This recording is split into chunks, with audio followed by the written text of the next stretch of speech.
we always say that what is good for Nepal is good for Unilever Nepal. We are here for 30 years. I'm sure we will be here for next 30, if not more. Okay. So why not some more?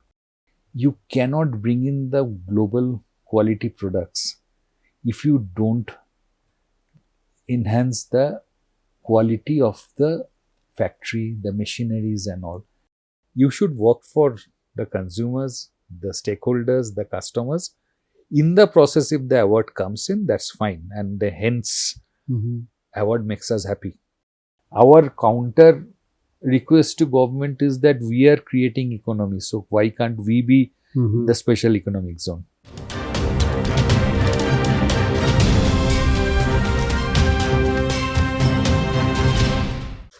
Namaskar. Welcome to the New Businesses interview. Today we have our guest, Mr. Amlan Mukherjee, Managing Director of Unilever Nepal Limited. Mr. Mukherjee has some 32 plus years experience in Unilever. He has already worked in different departments, including marketing and all. He is also a member of Unilever South Asia leadership team. So, welcome to the show, Mr. Thank Mukherjee. You so much. It is my honor to be here. Thanks, Madanji, for inviting me. Thank you very much. So, you are, heading Unilever Nepal since April 2020. How has been the experience over these 3 years? I'll take this question into two parts. First is, I'll start with my personal experience as a Amlan Mukherjee as a human being. Okay. When I came to Nepal, it was my first trip to the country and all. And I came when it was height of COVID. There was very difficult situation and all. I never realized when I really fell in love with this country. This country is blessed with outstanding natural resources, and the warmth of the people has really touched me. Okay. And not only me, it's for my family also. I have really loved the stay in this country for this almost 3 years, and I'm one of the lead propagators of Nepal. The number of people I have invited, they came, they stayed with me and keep on coming over there, because I keep on saying that this part of this world is not that much, so it has not been enough propagated in the world, but it has points which is unparalleled. Okay. So overall, my personal satisfaction, and that brings me to the job, if if you love the place, if you love the people, then that brings you every day to the job. Now, when I moving to business, when I took over, it was a really difficult time. It was COVID at its peak. I took over in the April 2020. And the business there was almost some 2 to 3 months time where every operation was being closed. Our factory was not operating. The distribution system, which we take a pride that it is a machine, and that machine kind of came to a grinding stop. So I would say that it was a baptism by fire. Right. The biggest thing which happened at that point of time is that we took a call as the leadership team that we will take care of the people, and they will take care of the business. Great. Right. And that's what exactly happened. We created every possible facilities to keep our people safe. It's nothing, no question of pride, but responsibility is that there has been no fatality in our Unilever family. Great. In that entire period, we arranged for everything what is required, starting from the medical facilities to the vaccine, and we imported. The Unilever Global came for the help of us. We got concentrators from 3 different parts of the world, and we donated it to the government of Nepal. We gave it to the army, and we kept some for our people. And I think that was the beginning of a golden run. Right. The way from 2021 till now, we didn't have to look back. The business and the way we, as a strategy, the way we looked at is that first, to understand the Nepal consumers. They are Okay. different. Mm-hmm. It is a very popular belief that you can compare them with the neighboring countries and treat them at par. No, it is Right. not. Okay. Nepal consumers, in terms of culture, in terms of their preferences, in terms of the exposure. Today, the number of Nepali people, they stay out of Nepal in different parts of the world. They bring in lots of preferences. Mm-hmm. So, we understood the Nepali consumers, introduced products which the local consumers will like to use, the right value. Mm-hmm. We introduced efficiency. Right. We introduce savings so Right. that we are not wasteful. Rest is history. We added almost 3 billion NPR in the last 3 years' time in terms of our top line. Wow. Congratulations. And the profitability has been really good.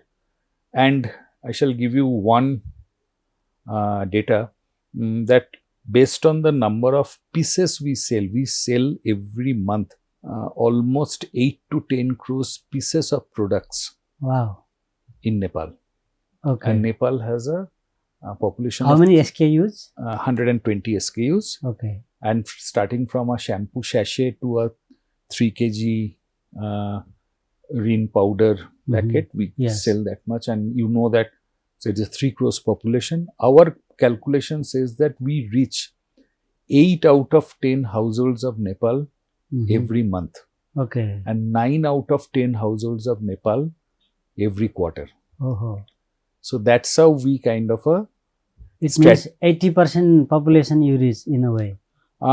yeah, 80% population or 80% households. Okay. We cannot, there is not enough data to say that Yes. the population uses that, but Right. 80% households we enter over Right. there. And you know, this has kind of this has made this journey fulfilling for the last 3 Wow. years. So the company must have chosen you because in the tough time they need tough person to lead. It means you have that quality, then the company must have chosen from that angle. I cannot, I didn't choose myself, so I cannot speak about that. But what I can say is that yes, in my journey of 30 plus years in Unilever, I have worked in every corner of India. And India, as you know, is a huge, vast country and all. I have worked in different channels. I have done my pure marketing stint Right. with the global brand. I have led businesses. I handled crisis and I created business. Okay. I think that perhaps made company take a chance at least with me to give me this responsibility. Whether it is successful or not, only organization will speak about. You said that you loved this country when you came, and you talked about the people. I mean, you liked people. They are humble, hospitable, smile. What other attributes you saw in Nepal in terms of other things, maybe climate or I don't know what? Okay, see, it's a climate and all. It's a beautiful climate. I'm saying that the highest temperature goes to 32 and all. But the most important thing which we deal in, ultimately at the end of it, our very senior leader, Mr. Harish Manwani, once told this statement that don't complicate the life. Always understand that you sell only soaps and soups. So we don't send rocket to the moon. Right. So we try to keep the business simple and make it suitable for the local consumers. It is very important. Let me give you an example. In Nepal, the beauty quotient of for us, the women consumers are either they are our biggest users, or in most of the cases they are the decision makers. They are the shoppers. So they are extremely important for us. The beauty quotient of this country is one of the highest I have experienced. Right. What do I mean by that? That here, the women, they want to look beautiful, they want to feel beautiful, and they give importance to that. Right. Right. So hence, the context over here is extremely, extremely interesting. Right. I'll give you another data point, and we are full with data. So this thing. So if you look at the FMCG consumption, Nepal is one of the lowest in the South Asia. Is it so? It is, yes, it is almost less than half of that of even Sri Lanka and Bangladesh. Wow. Now you can look it at, oh my God, this is a problem. We look it as a huge opportunity. Obviously. Because this is our headroom. But in some other cases like beer or liquor or some other products, Nepal is probably highest in the South Asia per capita. Even that gives us a huge. It's a very positive news for us, for the simple fact that means consumers have disposable income. Yes. And the moment you have disposable income, then it is for the marketeers to make them spend either behind beer or behind shampoo. Right? Yes. So it is our job. Yes. There is money. Yes. And hence it gives us huge confidence that the opportunity in this land is really, really big. You also said that Nepali consumers are very different than other South Asian consumers, including India. So what are those differences? How they are different? See, I would say very different. I would say that there you cannot treat Nepali consumers as an extension of any of the neighboring countries. Ultimately the culture for South Asia, the background for South Asia is quite common. Right? So there is a commonality. But if you look at, and I'll give you one couple of examples in this. If you look at the biggest festival of Nepal, which is Dasai. Yes. And if you look at the biggest festival of India, which is Dasera. Holi which also. Is the Holi also, but Dasera also. I'm just making a comparison between the same apple two and festivals. You will see that in Nepal, it is very internal oriented. So it is between me, my family, my close friends and all. Right. But if you look at in some of the other neighboring countries, it is very external, like the part of the country where I come from in India, which is Bengal. Yes. It is all about external celebration and stuff like that. Yes. Yes. And here it is all about us, yes, the family, the friends. How does it translate as a consumer? As a consumer, if you pick it up as a consumer behavior, then you will see that there are lots of engagements during this time. Yes. This 7-8 days of time, there are a host of engagement, and in those engagements, you want to look good, feel good. We say that spend, and we say that to put your best face forward. Yes. Right. Very well. So in that way, then as a marketeer, then as an organization, we need to look at how can you take part in this. Yes, this is local. This is all about Nepal. This is how the Nepali consumers celebrate it. Right. So we should not superimpose something which is from outside. Right. And we should try and do it locally, and that's what we try to do. That pick up the culture, at the same time pick up the exposure. You know that almost 1 out of every 7 to 8 families here, there somebody from that family stays outside. Right. What does it mean? It means that it brings in exposure. The brands, products, they know they have been exposed to. So you don't need to advertise or go for more branding and all that, because they already know it. I think more than the brand and advertising, they know this evolution of the products. Right.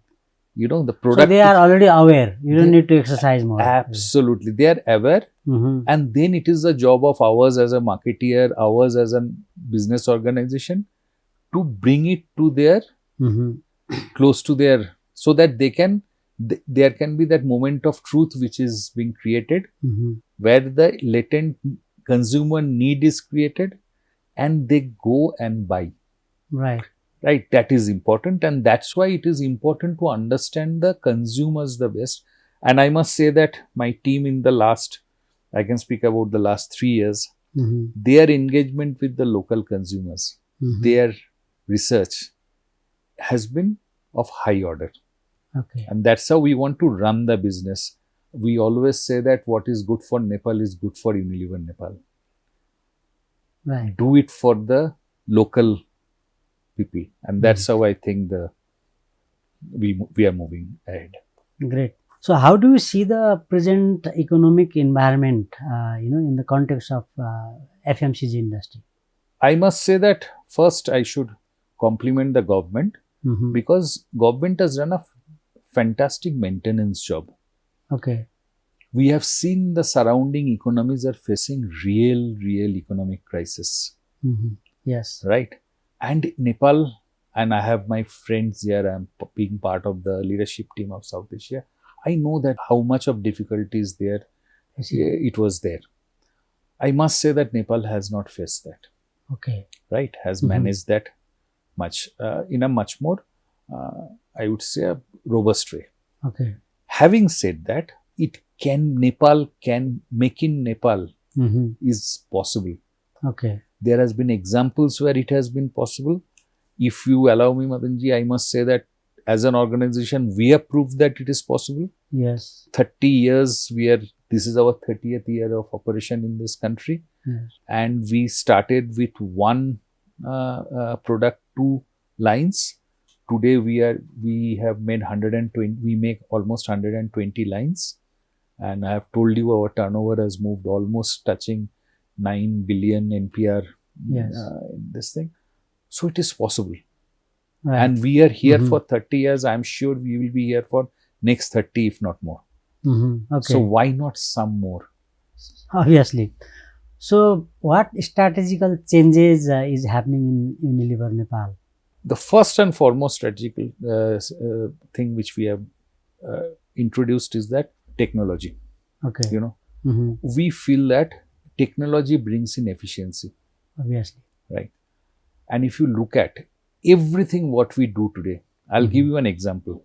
We cover a huge number of outlets in Nepal. We go to the geographies where lots of people struggle to reach over there. Almost 90% of the outlets which we cover and we reach our products, right, they are GPS tagged. Wow. So we know that where we are covering, when we are covering, and what is the quality of coverage. Okay. How it is important is that it is not enough to create the product only. You have to reach it. Yes. And you need to reach it in a most efficient manner. Right? And hence technology helps that. So our first and foremost, everything what we do today is led by technology. Okay. The second thing I have already mentioned a bit over there is that understand the consumers. Okay. And I'll give you again one example. We do a huge activation called Sunsilk Dasai Vibes, the Sunsilk Gang of Girls during the Dasai time. Right. Kantar is the largest market research agency globally. Yes. They have done a study and they have found out that the brand which has got maximum penetration globally, one of the brand is Sunsilk. Yes. And they have given an example, 2 examples of what good the brand has done. One example is from Brazil. Okay. And the second example is the Sunsilk Dasai Vibes which happened in Nepal. Wow. Okay. In their annual report. The kind of a reach which we have created through the digital media, I think we got the imagination of the consumers. So, understand the consumers and put the right product. I'll give you another example. We do lots of social listening. Social listening is what is getting discussed in the digital space without knowing who is speaking. Okay. Right? And we picked up trend. One of the trend we picked up is that here the consumers are talking about lots about onion and the benefit of onion. Yes. We have launched onion shampoo. Okay, interesting. In 6 months' time, it is one of our largest selling SKU. Okay. Right? Interesting. So, hence the strategy is that you use the technology not only for efficiency, you also use the digital in terms of connecting with the consumers, They are knowing their behavior. and all knowing that. their behavior, and then our biggest strategy is localization. In the last 1 year's time, we have localized 22 new lines, products, Mhm. which previously used to come from neighboring countries. Okay. Now we are producing in Nepal, Oh, and great. 40% of our growth is coming from those Those new new products Wow. and the new lines. Okay. And hence, if I may summarize, that introduction of technology, understand your consumers well, Mhm. bring in new products, Mhm. and don't be wasteful. Okay. If I always tell my team that when you are spending even 100 rupees, you understand if it would have been your money, how you have spent. And go ahead and spend it. You don't need to even take my permission. Okay. I have that trust. Okay. And the kind of and you can see in our report the kind of savings which we have brought into the business. Savings is lots of time is being seen as a negative act. Yeah. But for us, savings is the most positive act, because if we save, then that every rupee saved will go for the either the product quality or for the consumer communication. Wow. So that's how we operate. You said that you are more into technology. How are you doing that? I mean, are you bringing that software from your parent company? You are creating it here? How does it work? Entire technology, I must say that we being the global company and we have our footprints in almost 100 countries and all. So our technology is very much, Mhm.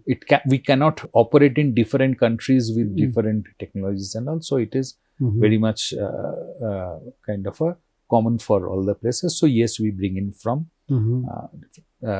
the parent company, neighborhood. Mhm. Having said that, it is very important, Madanji, that technology is not can also be used as a candy. That it is Yes. like, if Yes, there is yes. technology, bring it and use it. Yes, yes. It will be transferred also. Yes, People will know, your competitor will know, they will try to emulate. yes, but what we do is that what is relevant. Okay. So what is made doesn't mean that everything we will bring over here. More technology usage is required to address more complexity. Obviously. Here That the is for size, technology. here the size of business. I'll give you an example.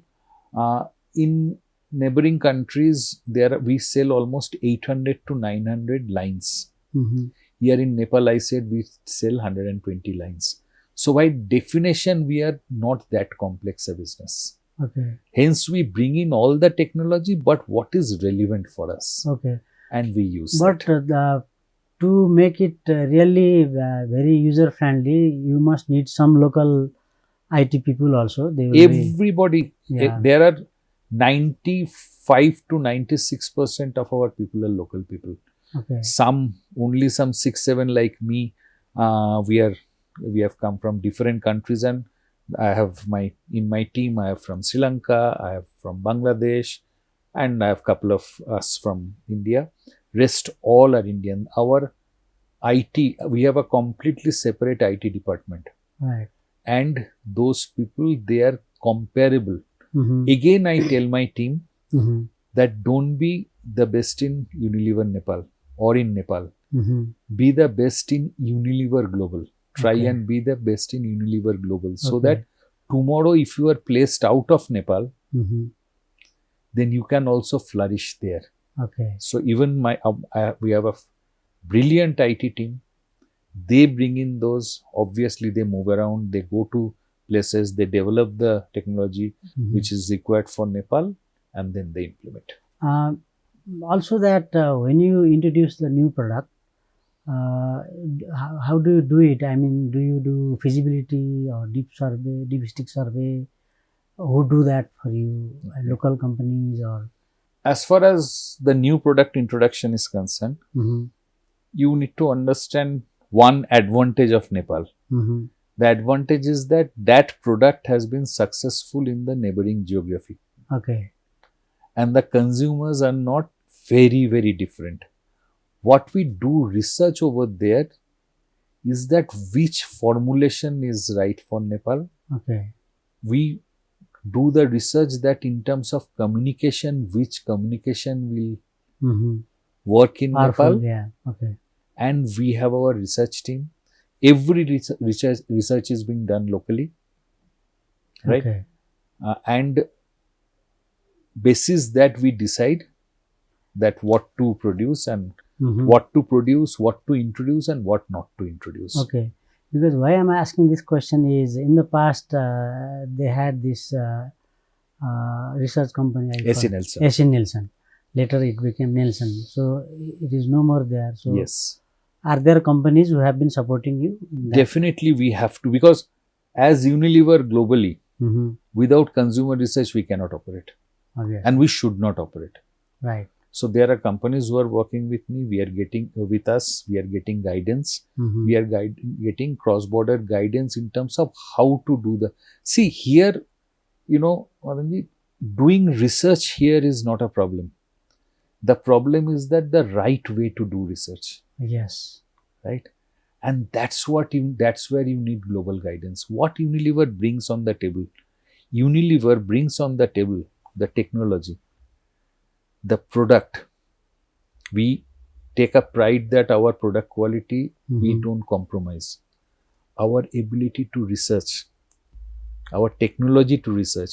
Today, research doesn't mean that you need to go home to Go home to- and do no this need. thing. Now Today, technology is there. the digital is Yes. allows you to do. And most importantly, what it brings on the table is that a huge, deep understanding of the consumers, Yes. right? We are a marketing company. The day we will stop understanding the consumers, You are then gone. we cannot say that each of the categories where we operate in Nepal, other barring one, in most of the all other categories, we are the market leaders. We will lose that leadership. Yes. Absolutely. So you really talked a lot about your plans and the things you have been doing. So would you also share any other plans you have in which you are working now, and or any plan for background linkages or indigenization? Okay. The way we are looking at it is that localization is only possible Mm-hmm. if you have the right production facility, Yes. right? And we being 30 years over here, our factory is 30 years over here, you cannot bring in the global quality products if you don't enhance the quality of the factory, the machineries and all. In the last 1.5 to 2 years time, we have invested huge money in our factory in Itoda. We have modernized the factory. I invite you, please come over Sure. any day you want. We have modernized our factory. We have got in technology which is global. So we say that our hair and the skin items, skin category items, they're at par in terms of the technology for rest of the world. So now you cannot produce that with Mm-hmm. age-old machinery. So Obviously. we introduced that over there. We have increased efficiency so that the production per minute goes up. And most importantly, what we have done is that we have done the factory much more efficient and environment friendly. Mm-hmm. And I'll speak about that in Mm-hmm. some time, our responsibility towards the society. But overall, we have a huge plan for introducing, and you will see in the next 6 months to 8 months time, a range of other products getting introduced. Mm-hmm. We need to be fit enough, and the factory need to get the right capability to kind of Mm-hmm. create those products. Now that is not good enough. You create a fantastic factory, then Mm-hmm. how do you distribute? How do you reach? We have 122 distributors all over Nepal. Okay. So how do you reach them in the most efficient way? Yes. Once you reach them in the most efficient way, then how do you reach those to the outlets Yes. in the most efficient way. Retail outlets. Yeah. Retail outlets in the most efficient way.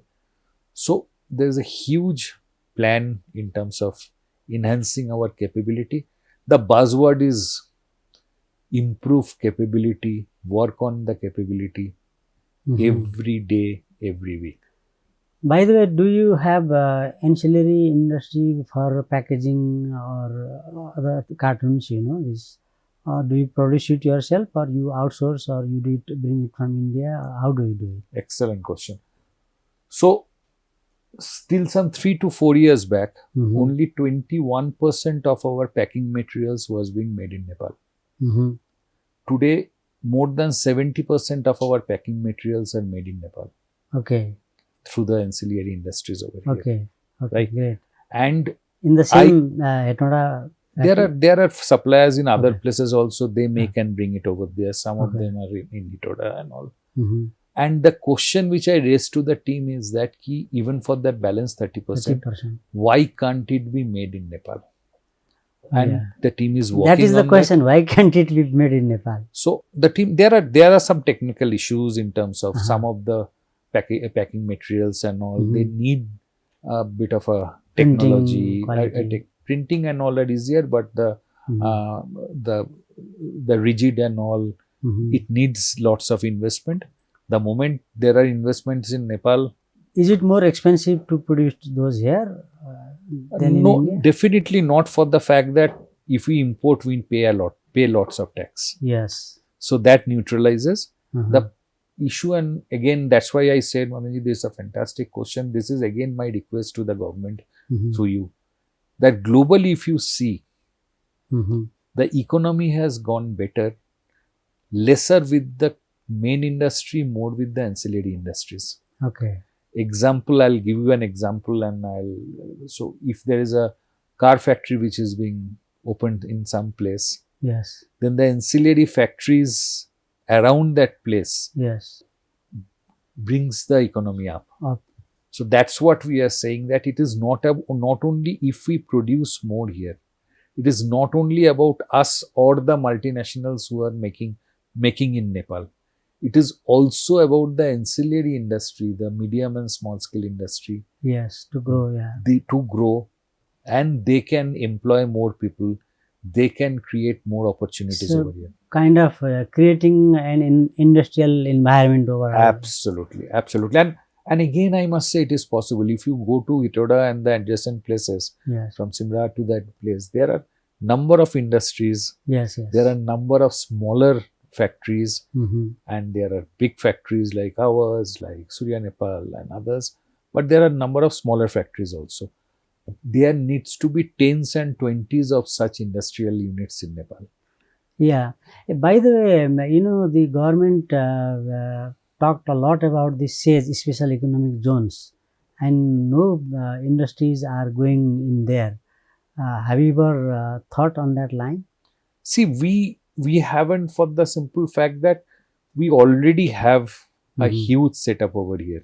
So our counter request to government is that we are creating economy. So why can't we be the special economic zone? Right. Yes. We have already created that. So that is the special economic zone. Yeah. So we have already created that facility. So how has the business now, with the pandemic problems well behind, and how is the effect of ongoing slump we just discussed in terms of the which has gripped the broad economy? So we discussed a bit earlier, but to be very specific, how is the exact situation in your case? See, I must say that after almost some 8 to 9 quarters of outstanding, maybe outstanding is not the right word, a good run in terms of the business, where our share prices, and you know that ours is a listed company, our share prices has reached higher than highest ever. It has reached 39,000 rupees, this thing. I think now we are getting into a period where we are facing, I won't say it is in no way it is a crisis, but I must say that it is it's a bit of a difficult time, and I explained that it needs to turn around. Two things which we are looking at. The first thing is that the moment there will be liquidity in the market, there is latent consumption. No issue about that. Yes. And as I said, we sell soaps and soups. Soaps we don't sell here, but we sell soaps, soaps and detergents. Yes. And that is after food, perhaps the very basic necessity of the people. So the latent demand, there is no dearth of latent demand. The money has to come in. Yes. That's our point, this thing. And the second issue which needs to kind of needs to get addressed immediately is that the banks only it is not, we cannot put everything to the government. So the financial institutions, with the help of the government, need to create a situation where the real right business people, they are getting their finances or not, so that the economic activity can get strengthened. We are banking heavily on the coming festive season. We expect people to spend in this festive season. If my information is right, the lots of the consumer, as because the consumer confidence is low, so the consumers are not spending, they are saving. Yes. So the banks are getting lots and lots of liquidity over there. Yes. But there is not enough place to kind of a lend. We expect people to spend during the coming festive season. Okay. That will create the spending in the during the festive season gives impetus to the economy. Right. And that is what we are kind of looking for. Okay. To my information, that festive mood is not yet there. And being Unilever, a very innovative company, is there any, you must be planning something, some schemes. For example, lately I came to know that a car company is working with the mobile company, or vice versa. If somebody comes to buy car, they will also, give some mobiles, or vice versa. So you must be doing some innovation of this kinds. Can you? I have briefly mentioned about it. Let me try a bit this thing. So one of the largest digital activation, definitely the largest in Nepal, one of the largest in terms of personal reach we do during this period, which is called the Sunsilk Gang of Girls. It's an activity where we tell the girls to showcase their hair. Yes. To have fun with the hair. And then the experts pick up the best hair girls, and they come to the level of our bottles. So they become the Sunsilk Gang of Girls. Wow, interesting. Right. It's a one of its kind of an activation where unsuspecting next door neighborhood girl tomorrow can be on the label and the advertisement of the largest beauty brand of Nepal. Wow. There is no bigger beauty brand in Nepal. So creating another Miss Nepal. I won't call that. It is a Sunsilk Gang of Girls. There is nothing. This is our thing, and we do it in a way that the reach and frequency at which we reach our consumers during this period is unparalleled. We do something which is called the influencer marketing. Yes. So the right influencers, they talk about this activity, they participate in this activity, and in the process brings in lakhs and lakhs and viewers. Last year we got almost some 3,500 participants. This year we are expecting that it will go even bigger. Why am I mentioning? And not only Sunsilk, there are every brand, every beauty brand or relevant brand in the festive period is doing something or other for us in this period. Why I mentioned this is the fact that it is almost a showcase of what Nepal can do to the rest of the world. Right. It is not that we need to import marketing ideas from outside. We can create here, make it big, and get attention. We got 3 awards last year for this particular activation. Wow. And this happens during this festival period. So yes, we are geared up. I'm quite confident that the consumers also will spend during this period because their family deserve to enjoy this festival. True, That's the true. biggest thing. Absolutely right. So, how is the situation now in terms of the issue of counterfeit products and grey market imports of Unilever brands? Okay, first, before I talk to Unilever, first I will just take a minute to set the context. What is the problem in a counterfeit product or a grey market product? Ultimately, a below par quality product reaches the consumer, right? Yes. In most of the cases, this products are being imported from the different parts of the world where this product are being junked Yes. or near to expiry or has crossed expiry, They put it a new level. and that end up Mhm. in, and it is not only Nepal, it is a problem for all over this thing. So our huge, and we try and take the lead in this initiative, our huge problem with this is that the consumers are picking this product because it is one of our brands. They don't know. But Yeah. they don't know Okay. that we are not responsible to give that product in their hand. And the consumers tomorrow will say that it is the Unilever brand which we used and it was suboptimal. So that's the context. In that context, I must recognize that some of the recent steps of government has been really, really strong. So the government has made this stickering of the importers, their address and details mandatory now, right? The steps, the direction is right. Now we are waiting how it will be implemented. We work very closely with the government. Our team works very closely with the government. We raise those issues because we are one of those multinationals which this thing. And for us, our brand is our everything. So yes, it is a very serious problem in Nepal. And I must say that it is not specific to Nepal. Other countries also face this problem. Yes.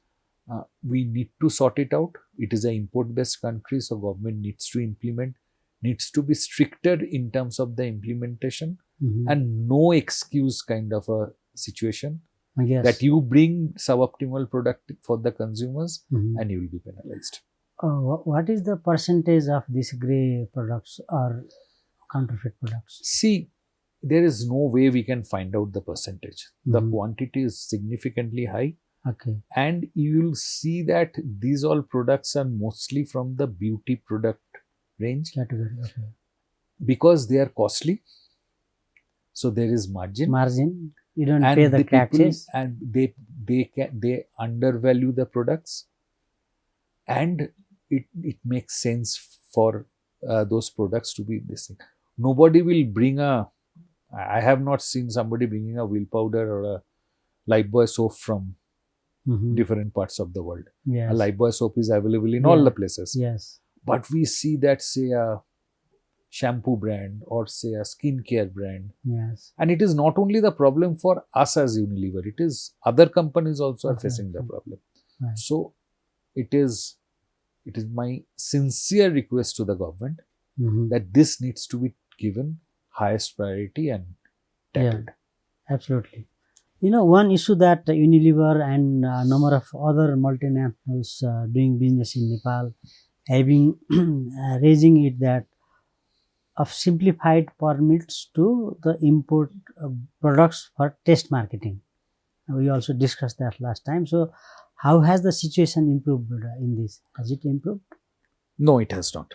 Okay. And I'll take a couple of minutes to raise one issue which you have questioning and one issue before. Before I answer this question specifically, I must say that what is important for is that we should be able to make products at the right price. Yes. Make reasonable money, but give it to the consumers so that consumers see the value proposition. Yes. That is ultimately the right, honest business operation. There are two issues in this. First issue is in terms of the taxation, that some of the products, for some of the raw materials, the tax is almost equal to that of the finished goods. In couple of cases, the tax is even higher than the finished goods. We are engaging with the government. We expect government to look into that, because this is, I think it is an aberration. I don't think it is, but government need to correct this. What is your observation? Because this issue is there for many years now, and you and other CEOs, the companies also have been complaining. I think government people are aware about it, but still they are not correcting it. What may be the reason? See, I won't take a guess of what can be the reason. Every time I have met the responsible government functionaries, they have appreciated the issue, and I am hopeful that they understand that this is something which needs to be addressed, and it needs to be addressed in, I pray, as soon as possible. But coming to your question, then it brings to the fact that if these are the anomalies in terms of local production, then there is something which, first and foremost, principally, I think, we have invested huge amount of money in Nepal, and we have been barred and banned for importing. And those who have not invested anything, they can just bring products, sell, and forget about it. I don't know how fair this is, right? Absolutely not. The second point, which I must say, that I already mentioned during our discussion, that we sell around 120 lines, and there are some 800 or 900 lines in the equivalent geographies around. You must question that why is this difference? The difference is that we don't know this gap of 700 lines, how many of them will be successful in Nepal. Now we cannot produce for everything. Everything will need a machinery. Everything will need a capex. We cannot blindly keep on putting the capex without knowing that is there a latent demand for the product. Right? And hence, allowing the manufacturing companies to import is important. I can understand the issue of the government. The issue is that government must be afraid that if they allow us to import, we will reduce our business size. I want to assure through you to the government that first, that because we are committed, that's why we are investing. That because we are committed, that's why we are here for 30 years. The second point, which is also extremely important, is that once we establish the efficacy of the product, then obviously it makes sense to produce locally. If you have a critical mass. Then it makes sense to produce locally than importing. So it is logical that we will, if we do for 20 products, maybe at some point of time, maybe 10, 12 out of it, we will start producing or locally. Government can give you some timeline, maybe 3 years, 5 years, I don't know. And government can take a commitment from us. Ours is a listed company. Our turnover is open. Government can take a commitment from us that we will not reduce. There can be a year where we decline, but there can be a range. Suddenly a soap and a detergent cannot decline by 50%. Right? So government can always take a commitment that in a period of time, the turnover needs to stay the same or grow. As long as that is being ensured and government revenue is being ensured, what is here for government? Here for government is that what we will import will all be absolutely transparent. Government will get entire tax out of that. Collected, They cannot, even before government wants to collect the tax, we will be interested to pay the tax. That's how we operate, right? And it will only do good for the overall economy. So, through you, I must say that this needs to, and this is again not for Unilever, but this is the common this thing for all the manufacturers, that allow us to test the water. If the water is right, we will get into the water. Very That's well for said. sure. Very well said. We discussed about the marketing also, because Unilever has been the university of the marketing. This is true also in the case of Unilever operations in Nepal. You have been always awarded for this and that efficiency. So we discussed about the different behavioral things of the Nepali consumers also. Would you highlight more on the Nepali consumers in general, or of the products that belong to category that your company produces and markets? Any specific things on that? Yes. I, again, through you, I shall tell you what we are trying to do. And here also I have a message to the larger this thing. First and foremost, I'll take one of your sentence and try to make a joke out of it. Is that awards you mentioned? I tell my people that the day you will work for award, Yes, that day you should stop acting. absolutely. You should work for the consumers, the stakeholders, the customers. In the process, if the award comes in, that's fine. And hence, award makes us happy. That Yes. doesn't mean that we work for the award. If you Yes, obviously. if you recognize us, we will feel happy. Yes. But we don't this thing. But this is just a joke. Yes, and, yes, yes, this thing. But that is a reality also. That is a serious thing also, because if you worked in a better way, then obviously you are awarding yourself, your consumers.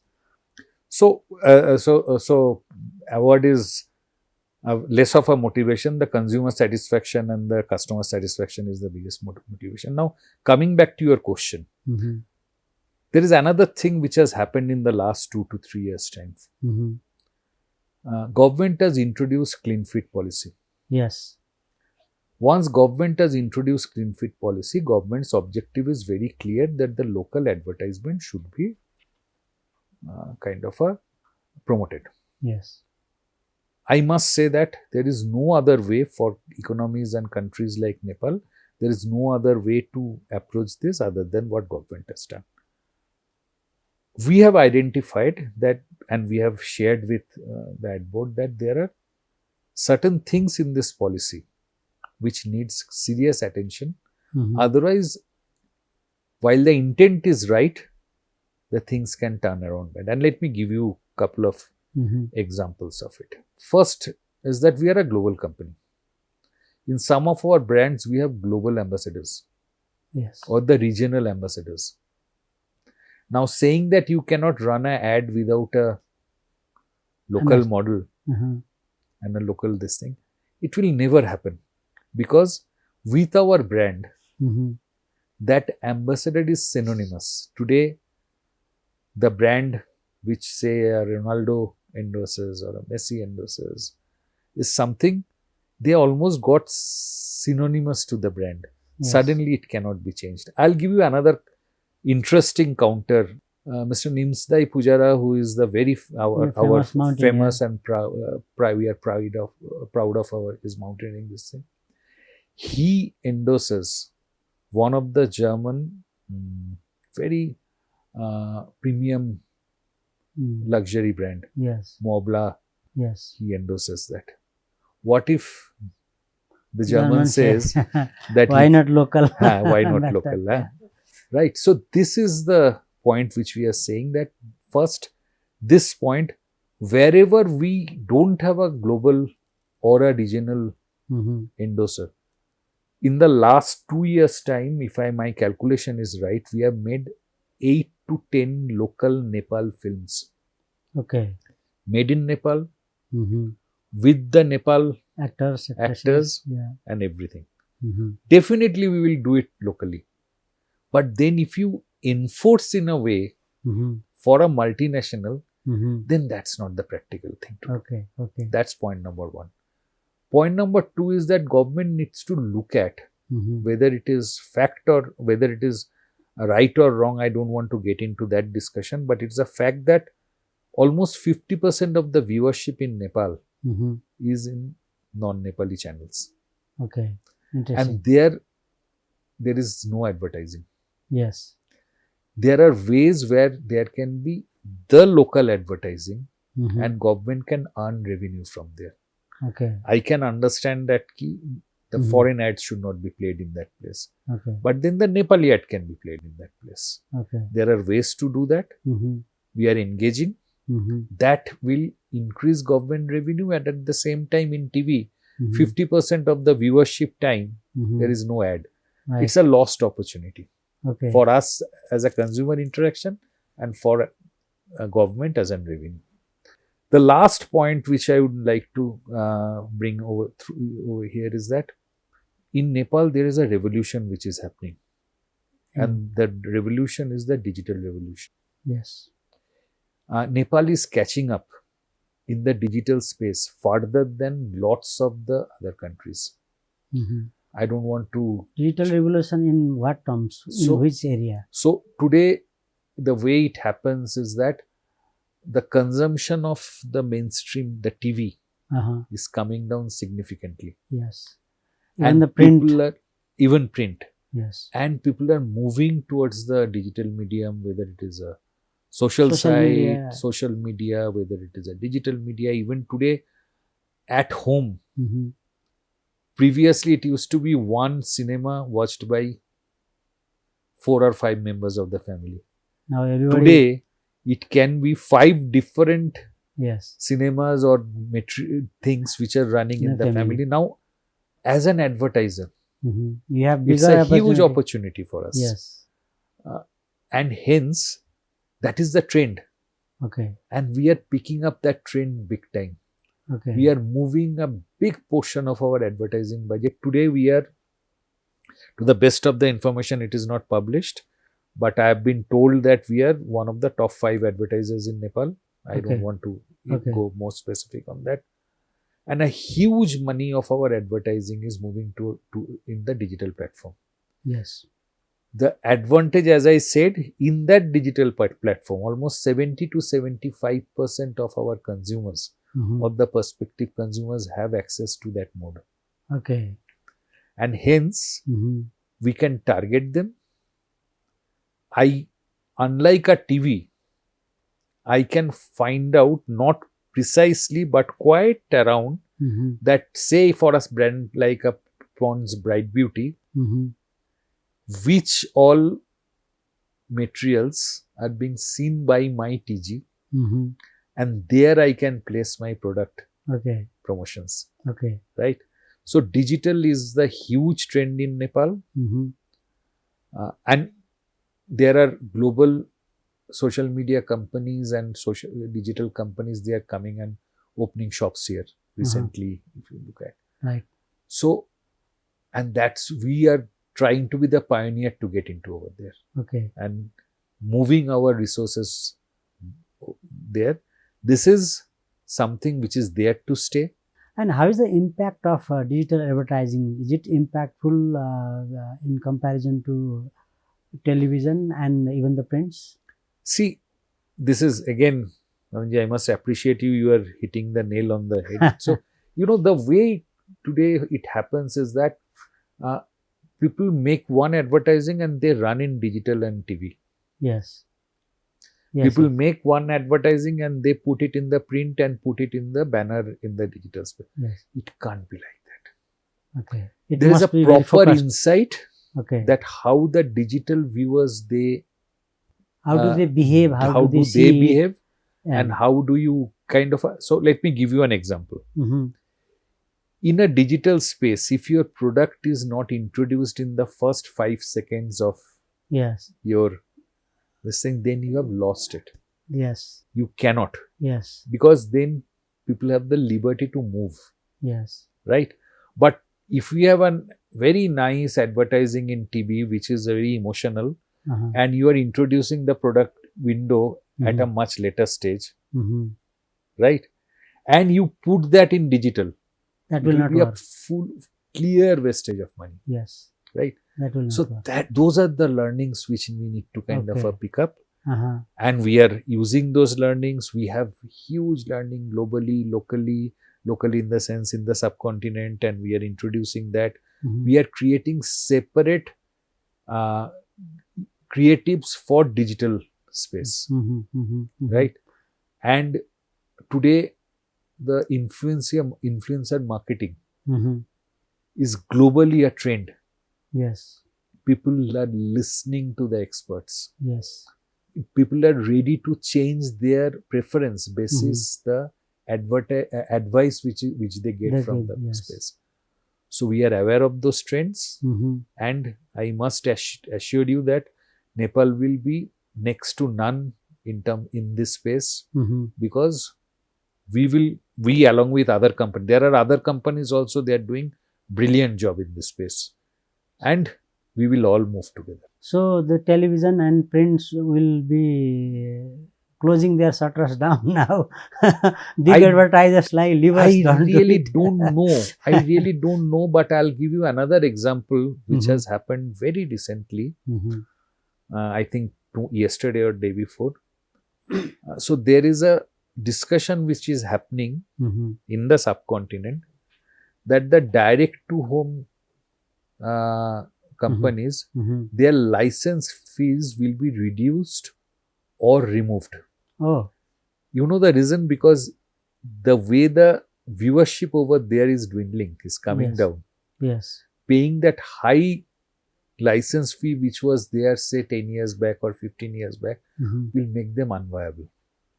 So I think with this example you have your answer, Yes. Yes. that yes, it is re-emerging. It is a Mhm. new canvas, and there Mhm. the Mhm. media space is getting recreated. We as an organization, we are aware and we are getting into it. Mhm. And why we? You as a Media. media house, you are previously you might have been in print, Yes. then you have extended from print to digital space, Yes. you have extended to different ways of social connecting and all. So you are also emerging. See, the media will be very much there. Yes. It Only the is mode will be dependent on the different. media companies also to change and get Yes. into this space. Right. Right? Right. Hmm. So, what could be your suggestion to the television and the print? Yes, you said that you have to change according to the time, go digital and all that. But they have to be also there because the presence should be there. Do you like to say something on that? See, I am not expert to advertise the television, this thing. What I can say is that, so to be only in one Medium, space, yeah, space. one medium, Mm-hmm. is counterproductive nowadays. Okay. I can give you the example of, so today, and let me quote Mm-hmm. that the Disney Hotstar, which Mhm. is in India and other places, it has higher membership, viewership, or subscription Mm-hmm. than lots of the mainstream channels. Mm-hmm. You know, and you know why it has happened? Yes. They got a property called IPL. Yes. Yes. It got people over there, and then they realized, oh my God, I can watch IPL over here. Mm-hmm. I can watch English Premier League over here. Yeah. I can watch nice movies over here. Mm-hmm. I can watch even the shows which I've missed out Mm-hmm. over here. So let me move into it. Right. And now, today, the fees for some of the charge which you need to pay for some of the properties Mm-hmm. are equal in digital mode and the TV mode. Right. Right. So this is the trend. Mm-hmm. Whoever will kind of ignore this trend will suffer. I must ask you this question that how is the consumer trend? You mentioned about Nepali consumer vis-a-vis other neighboring countries, but how is the trend in overall going, as you said, uh, from print to digital, different behavior, brand ambassadors, high people and all that. But as a buyer, as a consumer, if you take the 5 years or 10 years time down the line, how is this trend changing? Good that you are not officially examining me, because these are difficult questions. You know, today the consumers, you Mhm. cannot take today's consumer as granted. Okay. And why do I? This is a very cliche answer, but Mhm. I'll give you an example. Mhm. Previously, the neighborhood shops or the shopkeeper, Mhm. there a shopper used to come and say, give us a paste. Any paste. You have to brush. If I can use Yeah. Hindi for a moment, हाँ. मुझे एक paste दे दो. Yeah. And then it used to depend on the shopkeeper Uh-huh. lots of decide. time to give what paste. Right. That period is gone. Today, a shopkeeper doesn't Have any to say. have, most of the cases they don't recommend. Okay. And the consumers, not only they have their own choice, Mhm. they have, Been they very are specific. much more Mhm. educated. Okay. Today, the back of the pack. Right. Today, if you look at the advent of those self-service stores, what Mhm. is the advantage of the self-service stores? People You decide. You pick up. pick up, read, understand. Today, there are advisors. Yes. Today, people, the word of mouth is very important. Today, the experience of one user. Mm-hmm. Today, if you go to a Daraz or a Sastoril or any of those places, the consumer review, the shopper review. Mm-hmm. Today, a youngster know that they will pick how to pick up by Yes. looking at the reviews. Right. Today, a restaurant is good or bad. A food of a restaurant is good or bad. Mm-hmm. You can find out from the Ratings. reviews in the Yes. the ratings of the thing, right? Yes. So the consumers never could be taken as granted. Mm-hmm. More so nowadays, Mm-hmm. because they are much more informed, Mm-hmm. and hence it is a responsibility of companies like us Mm-hmm. to give right information for the organizations to the consumers to decide. Mm-hmm. Here I'll introduce another thing, and that's why I said you have a very, the brand purpose Mm-hmm. is becoming extremely important today. Okay. A brand which stands for a cause, stands for a purpose, gives Mhm. right social message, gets much more reference. Today, we as an organization cannot be ignoring the social need, the Mhm. country need, Mm-hmm. and operate only for profit. Yes. Then the consumers will reject us. Right. I'll give you a couple of examples. I can only give our example. Mm-hmm. If with Nepal culture, the mountains are part of Nepal culture. Yes. It has been said that the mountains are almost protecting Nepal, and there are so much of religious value and so much of respect to the mountains and all. It is part of Nepali Culture. life, Yes. right? So we as an organization, if this is what it is, then we need to respect it. Our way of respecting is that Nepali army cleans the mountains Yes. every year. We are one of their partners now for 3 years in running, and we plan to do it even further. That we help Nepal. We cannot help Nepali army. We don't have the audacity to help them. Mm-hmm. We fund and work with them Okay. so that the mountains, Nepal mountains, are cleaned. Okay. Great. We bring their stories to the public knowledge, Mm-hmm. saying that the respected army people and the Sherpas. Mm-hmm. So this year we have the Nepal army has collected almost 45 tons of Garbages. plastic and Yeah. non-plastic garbage and waste from the mountain, Mm-hmm. right? So that's how we try to be part of it. Another purpose is that our plastic footprint is high, Yes. right? So I'll give you another example of that. Our plastic footprint is high. Mm-hmm. We are very much aware as an organization. Right. Today we withdraw the same quantity of plastic which we put to the environment, Mm-hmm. and we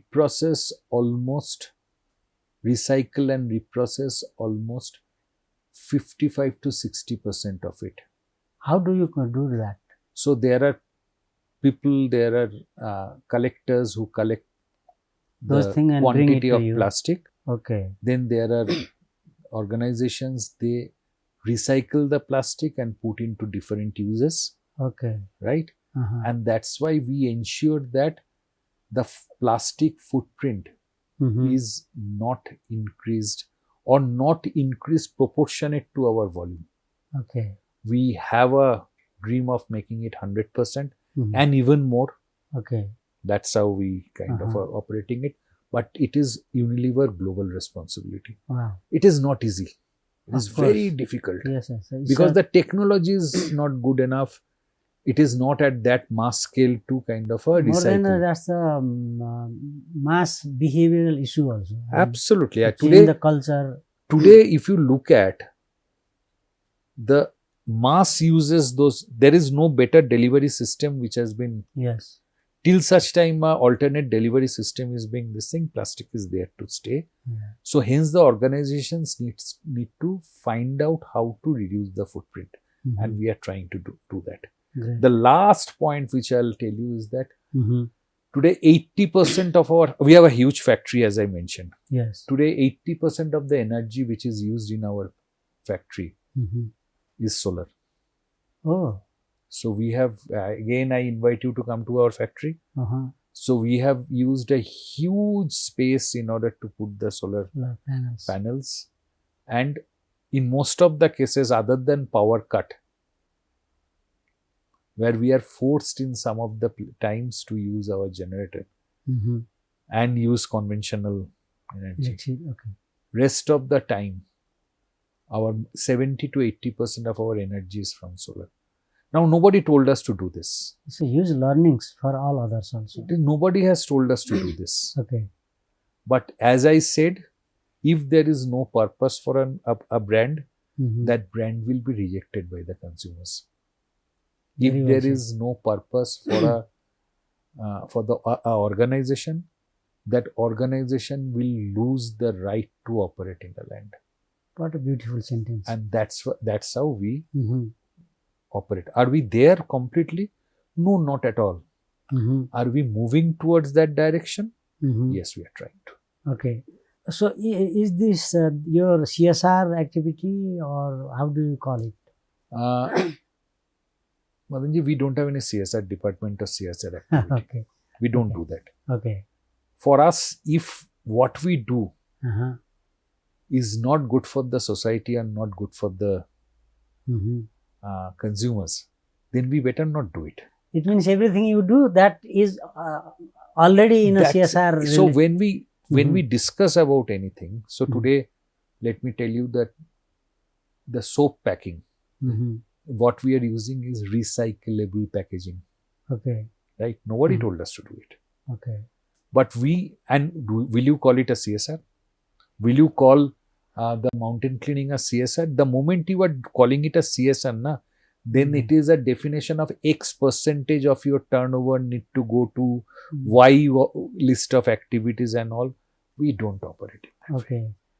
In the process, definitely we spend much more than what is mandated by law. So you do it as your responsibility as a company, as a activity. Yes, I'm saying that that is how it should happen. Let me give you another example. During COVID time, government uh, offered that number of taxes Mm-hmm. that they gave a relief to taxes, Mm-hmm. right, during COVID time. Yes. Saying that we as an organization, we didn't take any relief. Oh, interesting. We gave back that money in some way or other to the government. Okay. For the simple fact that if we have been able to make profit, much lesser profit, Mhm. but some profit in that period of time, then we should also be able to pay the tax, right?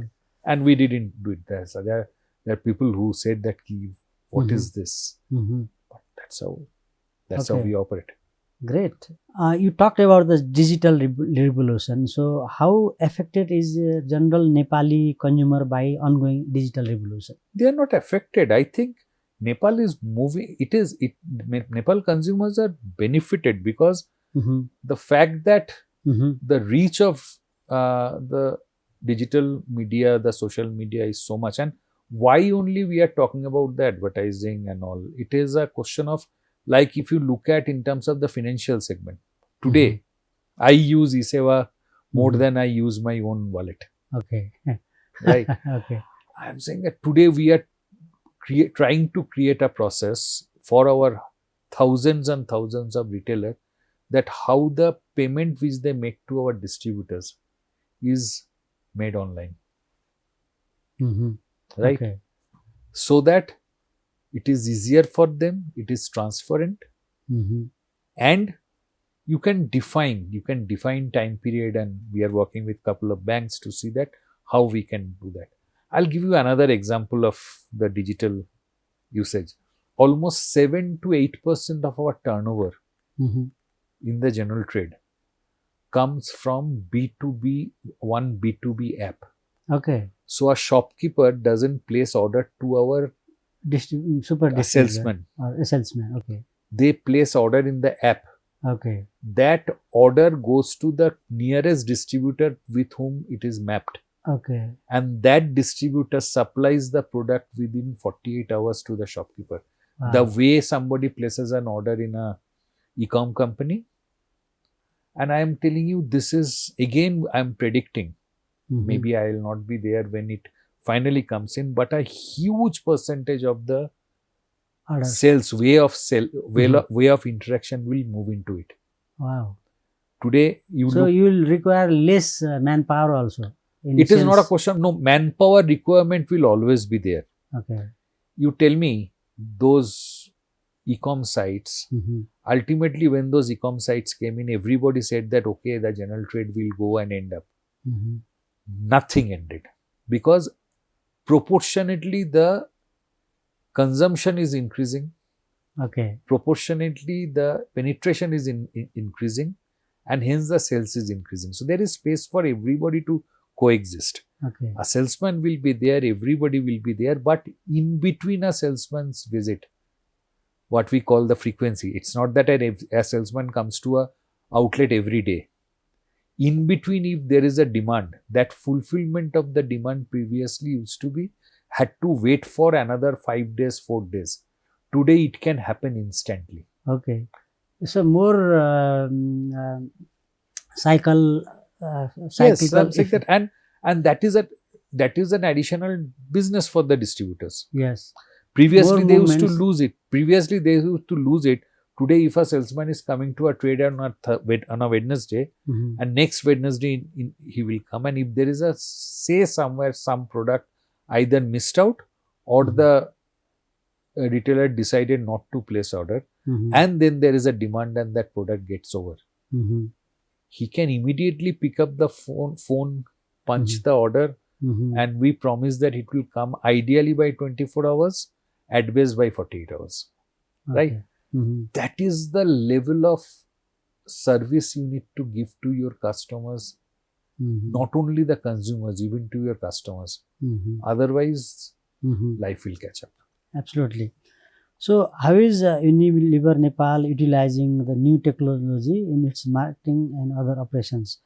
I think you talked about the sales and marketing. How about operation also the similar? Yes. Operations, if you look at the supply chain, tracing the raw material, optimizing the raw material. There are so many sources from where our raw materials come in, our packaging materials come in. Optimizing the inventory.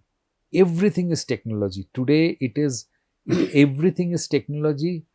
Everything is based on analytics. Yes. It tells you that basis this demand trend, this is the stock you should hold, and this is the order for the raw material or the pack material you should place. Everything is based on analytics, and that makes us much more efficient. Now there is a big talk going on about the AI. Is there any use?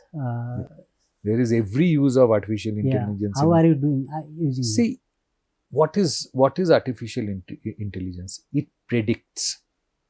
It is a predictive equipment, which tells you, which helps you to analyze a huge set of data and make a sense out of it.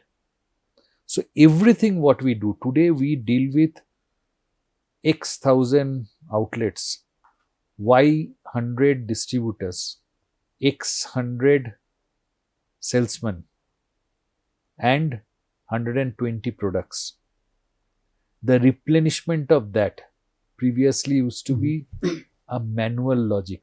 Yes. Today it is predictive logic. So all the data comes in, is being analyzed, put into a funnel, and then it tells us Okay. that you need to sell these all products here. You need to supply these all products to this distributor at this level. Okay. Everything is predicted. I'm just giving you one So example. you have been using it. People are using it, and it has been Absolutely. very useful. It's a data-driven environment Technology. today. Yes. Yes. If you ignore data, like if you ignore fuel today, your car will not move. Right. If you ignore data, then your business will not move. Absolutely. Let me ask you probably the last question. In the latest budget speech, federal government budget 2080-81, the finance minister has announced a plan to come up with measures to control the loopholes related to transfer pricing. So looks like the MNCs are in the target. So how is your comment on this plan of the government? So that there is no confusion, I want to make it first start with a very clear statement that we wholeheartedly welcome this action. Okay. A right transfer price, a transparency in the system, so that the government gets its revenue, and we do a traceable business is the right thing to do, right? And we completely support the government on this, and we'll follow this exactly to the spirit. Okay. But there is one point also needs to come back. What is transfer pricing? That the product is coming from a source which is outside the country and coming to the country in most of the cases, right? Yes. Then by definition, we are accepting that the source is outside the country. Yes. For us, we are a global company. For the products, for the services, for the technology, we depend on our parent company, which is Unilever. Obviously. Right? A parent company, if they need to create better product formulation, better technology, better marketing insights, then they need to spend. And that spending can only happen if the operating companies transfer the right royalty to them. Royalty mostly is being used as a drain from the country. Yeah. It is not a drain from the country. If you are getting some services, then you are supposed to pay for the services. Otherwise, those central operations, how will they operate? Absolutely. Hence, while we are completely with the government in terms of the transfer pricing, I also request through you to the government that take a practical view about the royalty payment which the MNCs need to do to their parent company. It is a reality. Yes. If it is, there can always be a discussion on the quantum. Yes. But there cannot be a question that royalty means bad. Yeah. So that's what I think, my point to you, to the government through you, that's how it should. These were a few questions that I remembered. Would you like to highlight anything else that I didn't ask or you want to mention? No, first and foremost, thank you so much for giving this opportunity. I must say, and which I thought that I'll conclude by saying this, the commitment of Unilever as an organization to Nepal is unflinching. We have proved that in our 30 years of journey. We have proved that by developing talents. We have proved that by investing in this particular operation, and we plan to invest further in this particular operation. For us, it is not the size of the business which matters. Nepal, by geographical Location has 3 crores population against some of the larger neighbors. That is nothing. But Nepal as a destination is a very, very positive business destination. If Unilever is one of the largest MNCs in the world, through you I am giving this message to the other MNCs globally that come and make in Nepal, do your business in Nepal. If we can do it, Anybody can do it. Yes. And again, thank you. There will be issues. No country, no operation, there is no issue. And we get paid to face those issues and take the business to the right way. Overall, as an organization, we are delighted to work in Nepal, operate in Nepal. Thank you so much. Thank you very much. Thank you for your time, very insightful answers. And most importantly, you are like a marketing guru. I mean, I could ask and so many questions I had in my mind, but time is always limited there. It's like going to Harvard, I mean, a university, sitting with you just. I think now you are telling me that my time is over and I should move out. So none of those words I deserve. Yes, I have some experience with me. I only spoke about my experience. Thank you very much for your time. Thank you for everything. Thank you. Wonderful. Thank you, sir.